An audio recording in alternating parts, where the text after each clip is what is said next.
초보 운전자가 겁도 없이 일방 통행길을 과속으로 역주행하고 있다면 초대형 사고가 나는 것은 시간 문제입니다.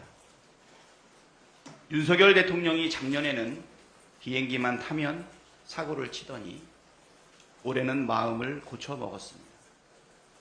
비행기를 타기도 전에 초대형 사고를 치고 있습니다.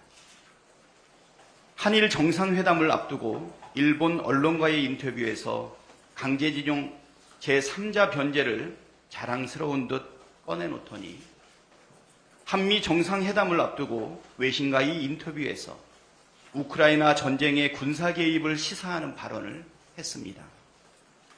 미국의 환심을 사기 위해 중국에 이어 러시아까지 적으로 돌려놓다니 참으로 어처구니가 없습니다. 말 한마디로 천냥빚을 갚기는커녕 말 한마디로 천대의 매를 벌었습니다. 외교도 안보도 경제도 국민 안전도 한꺼번에 위기에 몰아넣는 위험천만한 발언도 한심하고 충격적이지만 일본과의 정상회담 직후 뒤통수를 3개 얻어맞고도 아무런 교훈을 찾지 못했다는 점은 더더욱 한심합니다.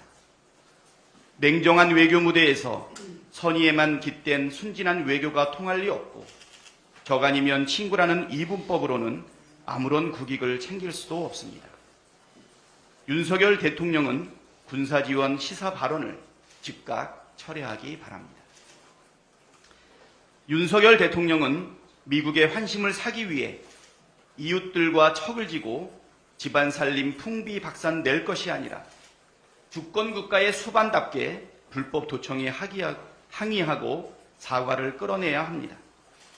상당수가 조작됐다던 김태호 국가안보실 제1차장의 발언과 달리 미국의 도청이 실제로 벌어졌다는 사실이 명백해졌습니다.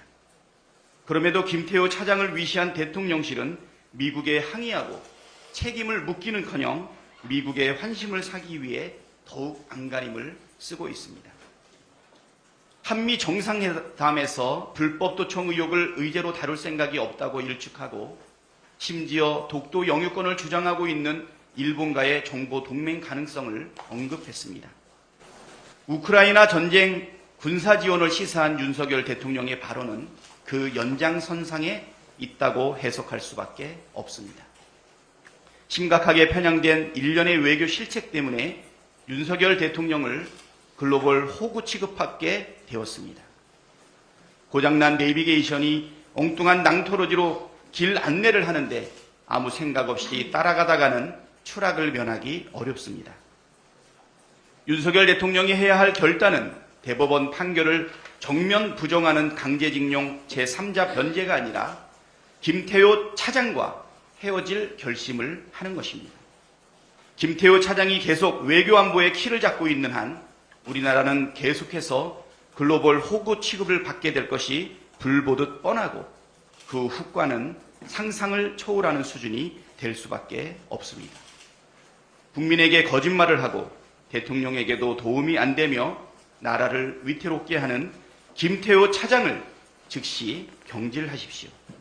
그것이 국익에 부합합니다. 더 드리고 싶은 말도 있지만 기도로 대신하겠습니다. 하느님 우리나라를 보호하소서.